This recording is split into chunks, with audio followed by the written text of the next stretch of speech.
Yo, c'est Louis Geoffrey. Aujourd'hui, je vous retrouve pour parler un petit peu boxe et notamment, j'aimerais vous parler d'un poids moyen qui a été très largement oublié de l'histoire, malheureusement. Et c'est vrai que finalement, si jamais je demandais à quelqu'un de me citer pour lui quels sont les meilleurs poids moyens de l'histoire, il y aurait toujours les mêmes noms qui reviendraient à peu près logiquement. Essentiellement Harry Greb, qui a été très largement mis en lumière, notamment par Vincent sur le YouTube français. Donc je vais pas forcément revenir beaucoup sur ce boxeur-là. Ray Robinson, encore une fois, très mis en lumière parce que souvent considéré comme le meilleur boxeur de l'histoire pound for pound. Carlos Monzon, grand champion moyen. Marvin Hagler, un peu plus, donc Monzon et Hagler sont un peu plus récents, donc normalement un peu plus connus du grand public. Éventuellement Hopkins, aussi qui viendrait souvent en cinquième.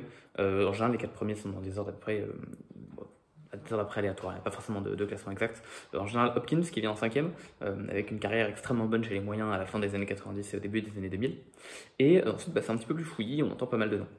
Et pourtant, il y a un nom que je vois vraiment jamais revenir, et je trouve ça triste, parce que comme on va le voir, c'est un boxeur qui est inspirant, qui a fait énormément de choses, qui a gagné sa place, clairement dans ce top 10. Le top 5 est compliqué à craquer, je suis d'accord, mais a clairement gagné sa place dans le top 10. Et pourtant, on entend jamais parler, c'est Dick Tiger. Dick Tiger, surtout, c'est un boxeur qui est africain, il vient du Nigeria. Et en plus, il a probablement le meilleur palmarès de tous les boxeurs africains de l'histoire. Certains diraient Azuma Nelson, personnellement je pense que c'est Dick Tiger. Et qu'il y a énormément de noms dans son palmarès que je vais essayer de vous détailler un petit peu plus tard, dans cette sorte de review de carrière de Dick Tiger. Et il a vraiment une carrière qui est à la fois super en termes des noms qu'il a pu afficher, surtout que vous voyez ce modèle un petit peu du boxeur africain qu'on a beaucoup retrouvé dans les années 70 et les années 80. Donc le boxeur africain qui vient d'une ancienne colonie anglaise, qui du coup s'éporte en Angleterre pour faire sa carrière. Donc on a pu voir ça avec Azuma Nelson, on a pu voir ça avec Cornelius Boza Edwards par exemple, on a pu voir ça avec Ayoub Kaloulé. Alors j'ai dit Angleterre, ça peut être d'autres pays d'Europe. Ayoub Kaloulé c'était le Danemark par exemple, si je dis pas de bêtises. Boza Edwards c'était l'Angleterre. Mais voilà, on a eu donc ce genre de gestion de carrière. Et c'est Tiger, je crois, qui a un peu inventé ça. En tout cas, je connais pas de boxeur qui a eu ce genre de gestion de carrière avant Tiger, puisque Tiger, on parle d'un boxeur des années 50 et des années 60. Surtout les années 60, mais il a commencé sa carrière dans les années 50. En plus de ça, il y a eu pas mal de conflits politiques dans le Nigeria, dans la carrière de Tiger, donc notamment entre 67 et 70, où il y a eu une guerre civile au Nigeria. Alors je suis pas un expert dans l'histoire, donc je vais en parler assez peu, mais c'est un truc qui me semble quand même important, parce que dans la vie de Tiger, c'est un truc qui a été important. Et pareil, ça c'est un truc dont Tiger du coup a une grande influence parce qu'il s'est beaucoup engagé dans ce conflit-là. Donc en plus c'est un boxeur qui était engagé bien à ce niveau-là, et c'est un truc dont on n'entend pas parler non plus. Et finalement, je trouve que c'est un boxeur, comme on va pouvoir le voir, qui a à la fois un palmarès excellent, qui a construit un modèle de carrière qui a servi et qui a suivi énormément de gens, qui s'est engagé politiquement dans un conflit, et qui en plus a une mort extrêmement jeune. Et donc on a un peu tout ce qu'il faut pour... En plus il y a du drame dans la vie de Tiger, il y a du drame. Donc vraiment, je comprends pas pourquoi est-ce que ce boxeur a été à ce moment-là oublié. Surtout que j'insiste, mais c'est pour moi le meilleur boxeur africain de l'histoire. Et je trouve ça assez terrible que ce boxeur ait complètement passé à la trappe. Si vous voulez, sur quoi est-ce que je me base pour dire qu'il est passé aux oubliettes, à la fois le fait que quasiment personne en parle lorsqu'on cite les meilleurs boxeurs des poids moyens, et en même temps, quand vous regardez un peu sur YouTube typiquement, parmi les chaînes populaires de boxe qui font du contenu boxe en anglais comme en français, qui a vraiment parlé de Tiger? On a Hamza God qui nous fait des montages de highlights de quasiment tous les boxeurs de l'histoire un peu connus, et le seul truc qu'il a de Tiger, c'est une vieille vidéo de 8 ans, à l'époque où il n'était pas exceptionnel. Il y a Rich the Fighting Historian qui a sorti une vidéo sur Tiger il y a 1 an et demi, 2 ans, qui est pour le coup très bien, et je crois que c'est vraiment le seul contenu sur Dick Tiger qui existe vraiment sur YouTube. Et je trouve ça super triste. Donc écoutez, je vais essayer de réinstaurer un petit peu tout ça. De toute façon, je vous mettrai les liens dont je vous ai parlé en description et en commentaire comme à chaque fois. Et puis écoutez, moi je vous propose de rentrer un petit peu dans la carte de Tiger. Donc Tiger, il est né dans une petite tribu au Nigeria, dans un contexte où, il est quand même dans la grande campagne, quoi. Il va vite s'intéresser à la boxe en lisant des petites reviews de notamment, de ce que j'ai pu trouver, Joe Louis, Archie Moore et Rocky Marciano. Voilà, c'était des boxeurs qu'il appréciait. Et donc il va rapidement commencer à essayer de commencer la boxe au Nigeria. Donc il va aller dans une petite salle de boxe pas très loin de là où il habite. Il faut vraiment se dire que là où il Tiger, c'était la tribu. C'était vraiment le village. Je crois qu'il avait essentiellement des jobs agricoles là-bas. Donc il faut vraiment s'imaginer que c'est vraiment le petit village africain où il n'y a pas grand-chose, quoi. Donc il va commencer un peu la boxe là-bas et il va faire ses premiers combats pro à cet endroit-là. Donc au Nigeria, à Lagos. Alors ça va être relativement... alors je dis ça, en fait il combat à Lagos un petit peu plus tard. En tout cas il va combattre au Nigeria pas mal de temps. Il va avoir des résultats qui vont être assez mitigés. Globalement il va gagner la plupart de ses combats, mais il va aussi en perdre pas mal. Et à la fin on va dire qu'il a quitté le Nigeria avec un palmarès de 14 victoires et 3 défaites.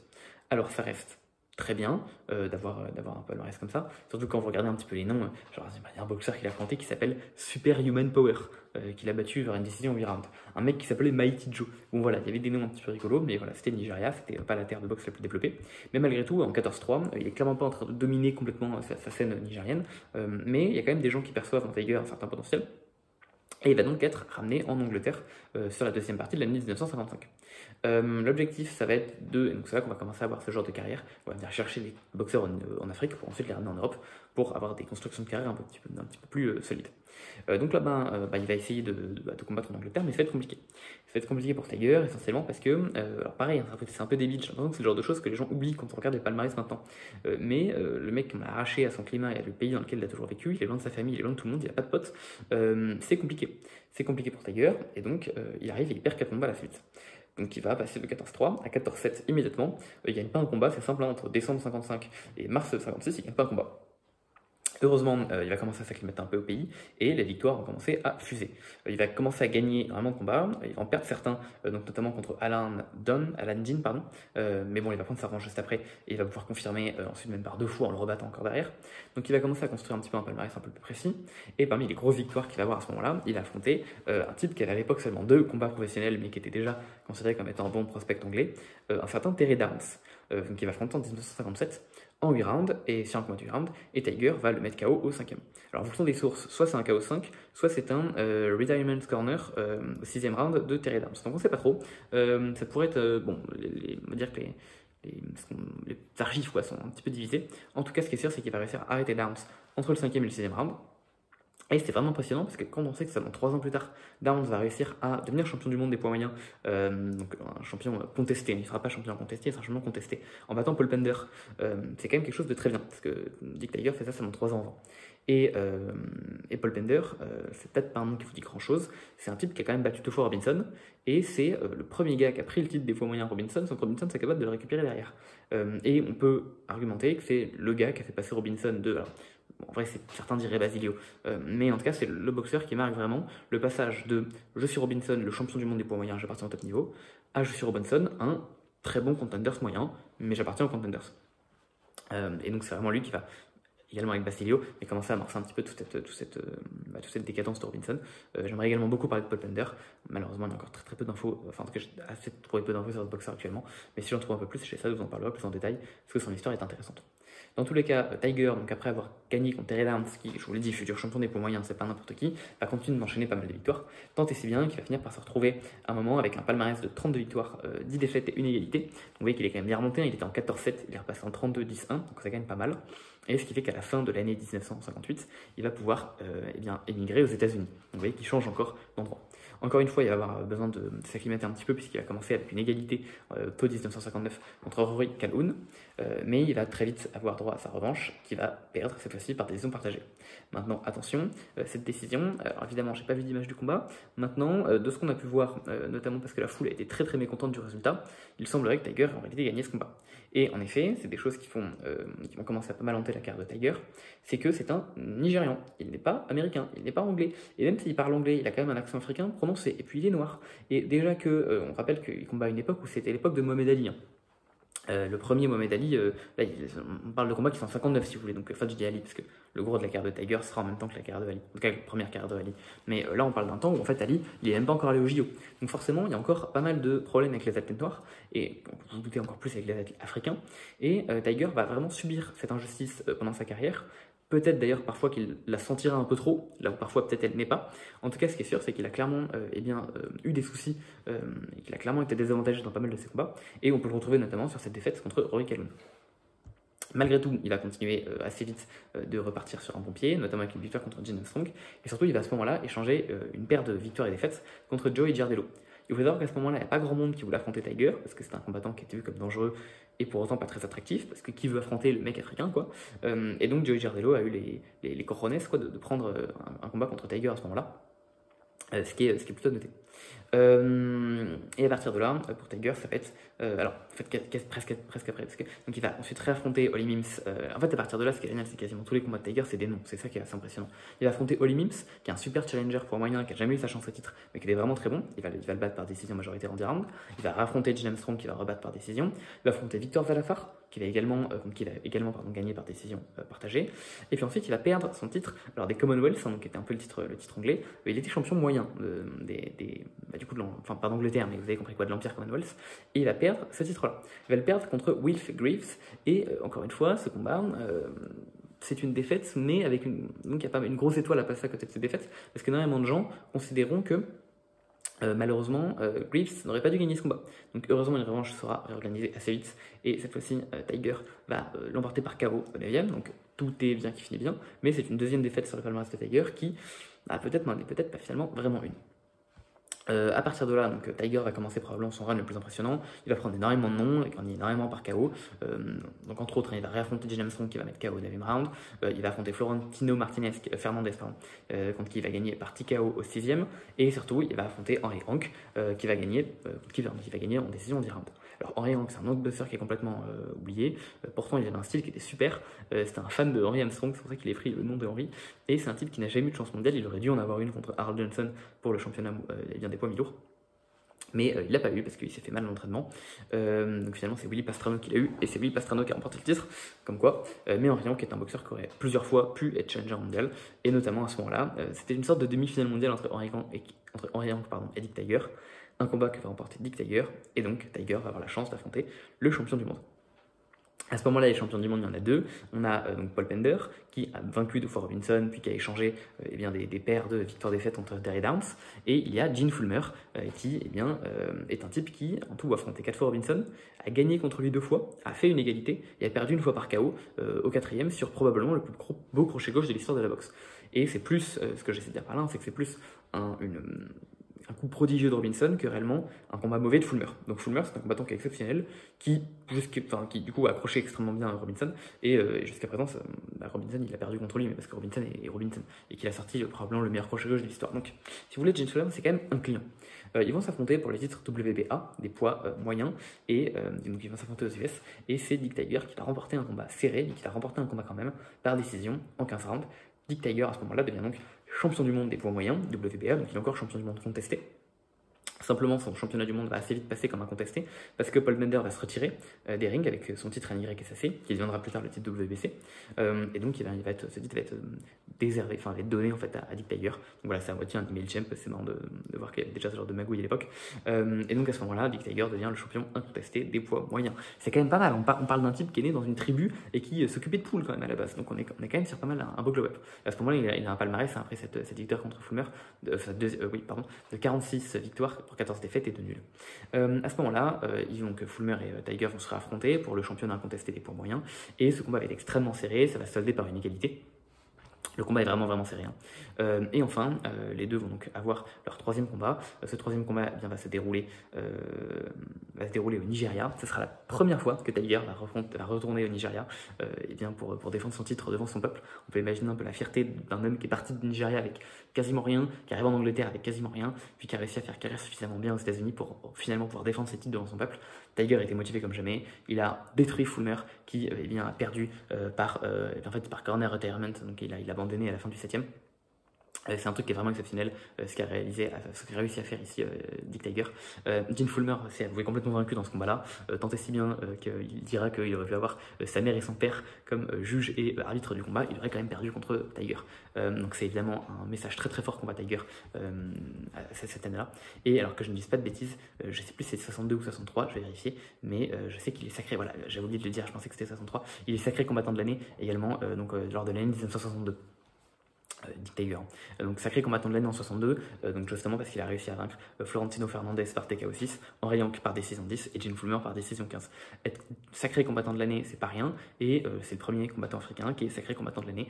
On est quand même sur un type qui a pas mal de palmarès intéressants. Quand je vous dis qu'il était oublié, que c'était triste, c'était en effet vraiment triste. Donc en 63, malheureusement, il aurait peut-être pu rechoper le titre de combattant de l'année avec son égalité et sa victoire contre Fullmer, mais à la fin de l'année, il va décider de défendre son titre contre Joey Jardello, un type qu'il avait affronté déjà il y a de cela 4 ans. Et si vous vous souvenez, c'était une époque où Dick Tiger était un combattant qui était extrêmement évité, et pourtant il avait fait le choix, enfin Joey Jardello avait accepté d'affronter Tiger. Ils avaient échangé une paire de victoires-défaites. Tiger avait du coup un très bon souvenir de Jardello, et il considère qu'il avait quelque chose à lui rendre, une sorte de... Ouais, bah il voulait lui rendre l'appareil quoi. Et donc cette fois-ci on se retrouvait dans le cas un petit peu inverse. On avait Joey Jardello qui était challenger numéro 1 et que personne ne voulait affronter. Et donc on a Dick Tiger, grand champion, qui a décidé d'affronter Joey Jardello. Malheureusement, il va perdre ce combat. Il va perdre ce combat par décision en 15 rounds. Un combat que Tiger contestera. Personnellement, je pense que le combat n'est pas forcément contesté. C'est Tiger qui le contestera, hein, mais il y a peu d'autres échos qui consistent à dire que le combat aurait été un vol. Et à ce moment-là, ce qu'on attend, c'est une revanche, bien sûr, entre Jardello et Tiger. Malheureusement, cette revanche, elle va tarder à venir, puisque Jardello va pas forcément avoir envie de défendre ce titre tout de suite contre Tiger. Donc, du coup, il va devoir attendre 2 ans, 2 longues années, dans lesquelles il va malgré tout essayer de se maintenir avec une position de top challenger. Il va donc notamment affronter Don Fulmer. Alors, c'était un short notice pour Don Fulmer, mais bon, donc c'est le petit frère de Gene Fulmer. Il va le battre par décision en 10 rounds, et c'est pas n'importe qui un Fulmer. Notamment un type qui va avoir une victoire contre Joy Archer. Et justement, Joy Archer, c'était qui? C'était l'autre très très gros challenger poids lourd de l'époque qui était classé numéro 1. Il va affronter Dick Tiger et malheureusement pour Tiger, il va perdre une décision partagée extrêmement proche contre Joy Archer, qui à l'époque un palmarès d'une 40aine de victoires pour une seule défaite. C'était un très très bon combattant et qui a notamment peu après vaincu Sugar Ray Robinson qui l'a foutu à la retraite. Joy Archer fait partie des autres combattants qui ont été complètement oubliés parce que malheureusement il n'a pas réussi à devenir champion puisqu'il a perdu donc 2 fois contre Emil Griffiths pour devenir champion des poids moyens, peu après ça d'ailleurs. Mais ça reste un combattant extrêmement sérieux et donc malheureusement ici Dick Tiger va perdre malgré tout un combat serré, hein, c'est un combat en 10 rounds qu'il perd. Suite à cela, heureusement, il va rechoper une très très bonne victoire de prestige contre Rubin Hurricane Carter, donc une victoire en 10 rounds. Carter, c'est un très bon boxeur, vous savez, c'est le type qui est parti en prison de manière injuste derrière pour un crime qu'il n'a pas commis, donc il est un peu connu pour cette tragédie-là. C'était aussi un très bon boxeur, et cette victoire va permettre à Tiger de s'assurer de pouvoir avoir un shot pour une revanche contre Joey Jardello, au lieu que Archer puisse choper ce mérite. Malgré le fait qu'Archer ait pu vaincre Tiger. Et là, on voit qu'en 1965, on commence à avoir le vent qui tourne un petit peu, et on commence à avoir un Tiger qui commence à pouvoir faire poids dans les négociations. Donc Tiger qui s'est retrouvé pendant très longtemps dans un pays qui n'était pas le sien, et qu'on se mente pas, un petit peu défavorisé dans le jeu de la boxe, quoi. Là, il commence malgré tout à avoir des petits avantages, et donc notamment, il peut choper cette revanche contre Jardello. Cette revanche, eh bien, c'est Tiger qui va la gagner. Il va donc récupérer son titre WBA, WBC et The Ring des poids moyens. Donc encore une fois, il échange une paire des victoires-défaites contre Jardello. Suite à cela, il va donc avoir des petits contentieux. Il y a Archer qui voulait sa chance pour le titre. Tiger lui va décider d'affronter plutôt Emil Griffiths. Archer était très mécontent que le champion du monde des poids moyens n'affronte pas le challenger numéro 1 des poids moyens, mais plutôt le champion des poids welter. Malgré tout, c'était censé être que juste une remise de temps. Dick Tiger voulait pas que Griffiths puisse affronter Archer. Mais malheureusement, c'est Emil Griffiths qui va remporter ce combat. Il va être particulièrement vif, particulièrement rapide, et surtout il va prendre de vitesse notre ami Dick Tiger. Emil Griffiths, c'est un excellent combattant, pareil, trop peu de gens en parlent, alors qu'on parle quand même d'un type qui a été induit Hall of Fame en 90 avec Joe Louis, Mohamed Ali, enfin bref, c'est un type qui fait partie des meilleurs de l'histoire, et pourtant personne n'en parle. Écoutez, que voulez-vous, j'ai l'impression que les gens ne se souviennent que de lui parce qu'il a tué Barrett, c'est très triste. Il reprouve ici que c'est un excellent boxeur, donc justement en battant Dick Tiger et en s'imposant, et bien donc pour devenir champion du monde welter et champion du monde des moyens. À ce moment-là, Tiger est déçu, surtout que je ne vous l'ai pas dit, hein, mais Tiger en 65, pareil, j'ai oublié, il rechoppe le titre de combattant de l'année en 65, avec donc un run qui consiste à KO Juan Carlos Rivero par 6e round, puis à battre Rubin Hurricane Carter en 10 rounds, et ensuite à battre Jardello pour récupérer son titre de champion du monde à la fin d'année. Donc là, Dick Tiger, il est 2 fois sacré combattant de l'année, c'est pas rien pour un combattant africain, encore une fois, c'est pas rien du tout. Surtout qu'on a une époque où, je le rappelle, hein, mais à cette époque, on a du Ali qui combat, on a battu justement du Griffiths, donc il y a vraiment des combattants qui sont exceptionnels partout, et c'est pourtant Dick Tiger qui chope tout ça. Malgré tout, donc après cette défaite contre Griffiths, c'est un peu compliqué. Je sais que Tiger va penser à arrêter la boxe à ce moment-là, mais finalement, il va avoir une chance. Encore une fois, il va bénéficier de... Il va être un petit peu avantagé ici, puisqu'il va pouvoir avoir la chance d'affronter José Torres, qui était le champion WBA, WBC et The Ring, donc incontesté, hein, des poids mi-lourds. José Torres, pareil, c'est un combattant portoricain qui est un peu passé aux oubliettes, j'ai l'impression, mais c'est historiquement le 2e utilisateur du style pique-bout. Donc c'est le 2e gros protégé de Cus D'Amato, hein, c'est l'entraîneur de Tyson. Le premier c'était Floyd Patterson, qui avait été champion des lourds quelques années auparavant. Le 2e c'était du coup justement José Torres, champion des poids mi-lourds. Et le 3e ça a été Mike Tyson. C'est historiquement les 3 grands protégés de D'Amato qui pratiquaient l'art du pique-à-bout. Donc tout ça pour vous dire que même si José Torres c'est pas Mike Tyson, c'est pas n'importe qui non plus, et pourtant, eh bien c'est justement notre ami Dick Tiger qui va remporter ce combat par décision en 15 rounds. Ce combat pour le coup était plutôt net, malgré tout, José Torres va avoir le droit à une revanche, et cette fois-ci, dans l'année qui suit, hein, et cette fois-ci c'est de nouveau Dick Tiger qui va remporter ce combat, cette fois-ci par décision partagée. Encore une fois, Dick Tiger considère que c'était complètement légitime. On peut malgré tout voir ici que c'est un combattant qui a peut-être un peu plus ici bénéficié bien, des avantages du business. Après avoir été sacré 2 fois combattant de l'année et après avoir eu directement ses chances à José Torres malgré sa défaite contre Griffith. Mais surtout en 67, ce qui va se déclarer peu après sa victoire contre José Torres, deuxième victoire du coup, c'est justement la guerre civile au Nigeria qui va éclater. Alors je ne suis pas historien donc je ne vais pas rentrer trop dans les détails, mais en gros de ce que j'ai capté, il y avait un groupe de gens qui s'appelait les Biafran au Nigeria, et ces petits gens, ils ont commencé à vouloir déclarer leur indépendance. Et donc il y a une république qui a existé, un état de Biafran qui existait entre 67 et 70, 3 ans de guerre civile, dans laquelle le Biafran a essayé de déclarer son indépendance, et du coup dans lequel ils sont entrés en guerre avec le Nigeria, qui voulait qu'il reste rattaché à eux. Tiger, lui, il provient du Biafran. Et donc, ce qu'il a fait, c'est qu'il s'est engagé dans l'armée. Pardon, j'arrête pas de dire Biafran, c'est Biafran, pardon, tant pour moi. Quand je vous dis que je ne connaissais pas trop l'histoire. Mais du coup, de ce que j'ai pu lire, c'est que Tiger s'est engagé dans l'armée et a eu la volonté d'avoir son pays enfin, en tout cas, son pays, sa nouvelle république, quoi, qui avait son indépendance qui était réalisée. Donc voilà, ce qui s'est passé, c'est que Tiger a voulu s'engager dans l'armée. D'ailleurs, il a chopé des grades militaires, il est passé lieutenant.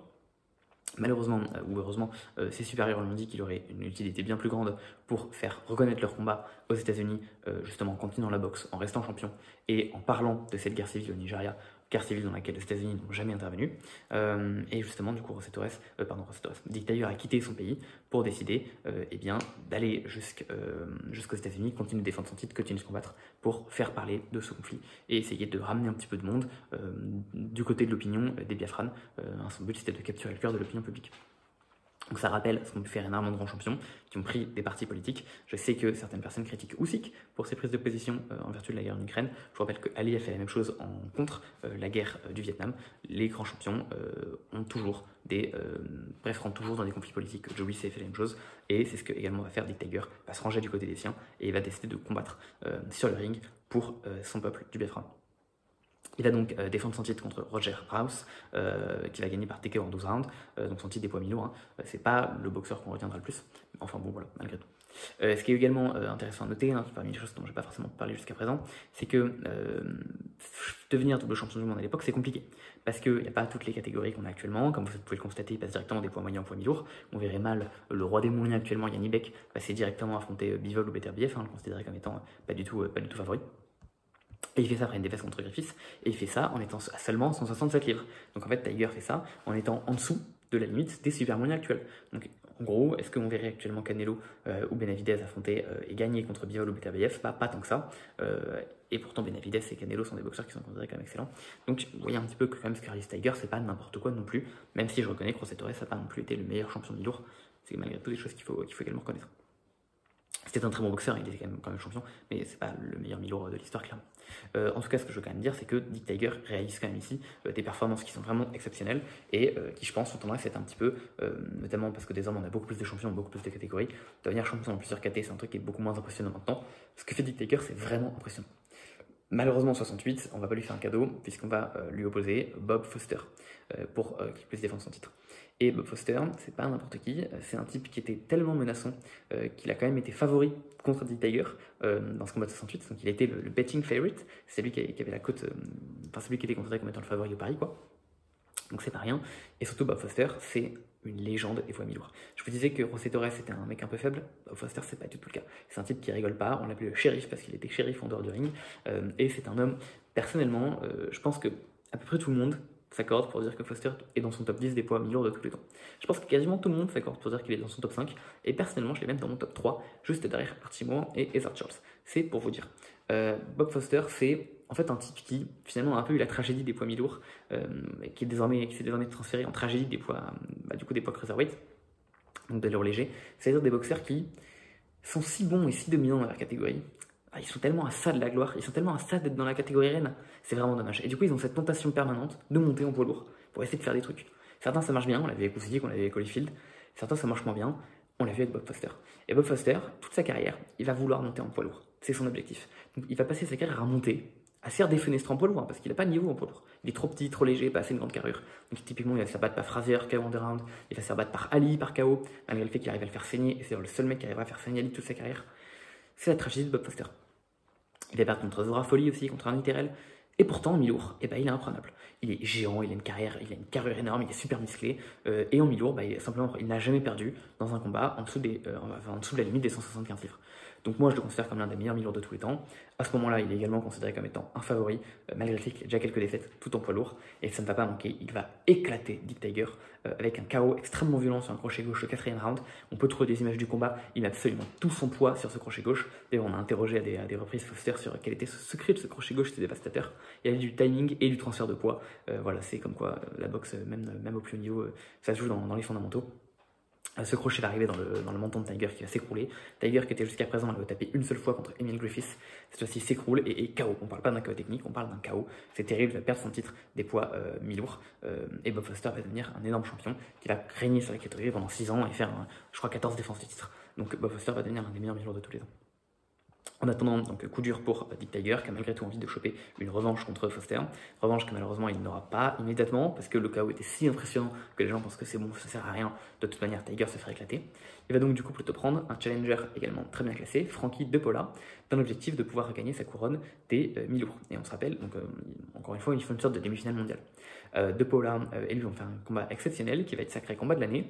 De Paula va aller 2 fois à terre, Tiger va également aller 2 fois à terre. Donc on sent que Tiger vieillit et on sent que le menton de Tiger commence également à craquer. Puisque pareil, je sais pas à quel point je voulais vraiment préciser, mais à ce moment-là, Tiger est très vieux. Donc on est en 68 hein, et je vous retrouve la Tiger est de 29. Donc Tiger est vieux, il a 39 ans, on ne parle pas du tout d'un type qui est vraiment dans la fleur de l'âge. Il va échanger, donc évidemment son menton qui était pourtant excellent commence à craquer.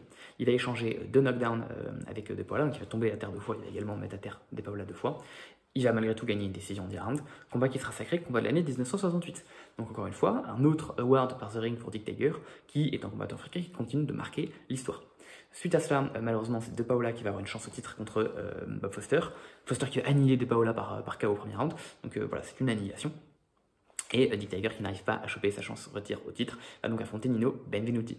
Nino Benvenuti, encore une fois, c'est pas n'importe qui, on parle d'un Italien. Alors à l'époque où il s'affronte au 69, j'ai pas envie de vous dire de bêtises sur le palmarès exact de Benvenuti, donc je vais aller le rechercher, mais on parle quand même d'un type qui, en combat amateur, a été invaincu, a chopé une médaille d'or au Géodrome, donc je crois qu'il avait fait à peu près 120 combats amateurs, 0 défaite. Il a chopé une médaille d'or au Géodrome, il a été sacré boxeur du tournoi devant Mohamed Ali, par exemple. Il est ensuite passé pro, il est devenu champion des poids super welter. Il a une seule petite défaite contre le coréen Kim Ki-soo, et donc il va monter de catégorie, en plus défaite par décision partagée, donc on est sur une décision assez serrée. Il va gagner le championnat du monde des poids moyens contre Griffiths, qui entre-temps l'avait défendu 2 fois contre Archer, après l'avoir récupéré contre Tiger. Il va le reperdre contre Griffiths juste après, avant de le regagner. Donc voilà, ils sont échangés d'une paire de victoires-défaites également. Et à ce moment-là, il vient de défendre son titre contre Don Fulmer, que Tiger avait battu quelques années plus tôt. Et au moment où il affronte Tiger, on a un Benvenuti qui a 78 victoires, 2 défaites, une égalité qui vient d'avoir juste avant Don Fulmer, donc on sent que Benvenuti est également un peu sur le déclin, mais on parle quand même d'un boxeur qui a quand même un palmarès qui est pas mal, quoi. Et pourtant, Tiger va réussir à le battre. Alors Tiger va le battre en 10 rounds, de manière assez large. On parle d'un 7-2, 6-4 et 6-3 en termes de round, hein.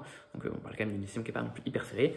Et on parle d'un Benvenuti qui certes commence à être sur le déclin, certes est sur la fin de sa carrière, parce que peu après il va perdre son titre contre Monzon, même s'il a quand même le défendre encore quelques fois, notamment contre Luis Manuel Rodriguez. Donc on est quand même loin d'être sur un boxeur qui est fini. Mais ce que je veux dire, c'est qu'à ce moment-là, Dick Tiger, malgré le fait qu'il est quasiment 40 balais, c'est encore un boxeur qui a énormément dans le ventre, quoi. D'ailleurs, je me demande s'il n'a pas 40 ans, parce que je ne sais pas exactement quelle est sa date de naissance, mais il y a un monde où il avait déjà 40 ans. Donc ce que je veux dire par là, c'est que, non, il n'avait pas encore 40 ans, mais il allait sur ses 40. Donc ce que je veux dire par là, c'est que Dick Tiger, c'est un combattant qui, malgré 39 ans, arrive encore à faire des passes d'armes exceptionnelles avec cette victoire contre Benvenuti, qui montre que c'est encore un boxeur qui est vraiment capable.